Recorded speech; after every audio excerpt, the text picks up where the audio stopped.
देश की राजनीति के लिए साल 2022 बेहद महत्वपूर्ण है। साल की शुरुआत में यूपी सहित 5 राज्यों में विधानसभा चुनाव है, तो उसके कुछ समय बाद ही देश के राष्ट्रपति का चुनाव होगा। राष्ट्रपति पद पर बीजेपी की निगाहें तो लगी हुई हैं ही, विपक्ष भी राष्ट्रपति चुनाव मजबूती के साथ लड़ने की तैयारी में है। तो कौन हो सकता है विपक्ष का राष्ट्रपति पद का उम्मीदवार? देखिए ये रिपोर्ट। यूपी चुनावों को लेकर पूरे देश में हलचल है। 2022 की शुरुआत में ही यूपी विधानसभा के चुनाव हैं। यूपी विधानसभा चुनाव तय करेगा कि 2024 में किस पार्टी की केंद्र में सरकार बन सकती है, और उससे पहले ये तय करेगा कि 2022 में किस दल का उम्मीदवार राष्ट्रपति का चुनाव जीत सकेगा।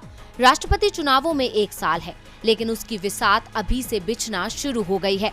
महाराष्ट्र में पिछले महीने 3 बार एनसीपी प्रमुख शरद पवार और राजनीतिक रणनीतिकार प्रशांत किशोर के बीच मुलाकात हुई, जिसमें तय किया गया कि विपक्ष की ओर से राष्ट्रपति पद का संयुक्त उम्मीदवार उतारा जाएगा, और ये उम्मीदवार शरद पवार भी हो सकते हैं। 80 साल के शरद पवार एक अनुभवी नेता हैं। उनके सभी दलों के नेताओं से अच्छे संबंध हैं। ऐसे में शरद पवार का राष्ट्रपति पद के लिए खड़े होने का फैसला विपक्ष को एकजुट करने वाला भी साबित हो सकता है। पवार के चुनाव लड़ने की सूरत में बीजेपी के लिए भी मुश्किलें पैदा हो सकती हैं, जिससे अभी हाल ही में हुए विधानसभा चुनावों में हार मिली है, जिससे बीजेपी के समीकरण भी बिगड़ गए हैं। ऐसे में नजरें उत्तर प्रदेश पर हैं। यदि यहां भी बीजेपी को हार मिलती है तो शरद पवार का राष्ट्रपति पद का चुनाव लड़ना तय हो जाएगा।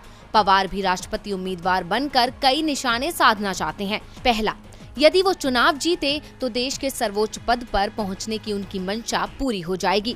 चुनाव हारे तो भी विपक्ष के बीच उनकी स्वीकार्यता और बढ़ जाएगी, जिसके बाद वो 2024 में पीएम पद पर भी विपक्षी गठबंधन की ओर से पीएम पद की दावेदारी कर सकेंगे।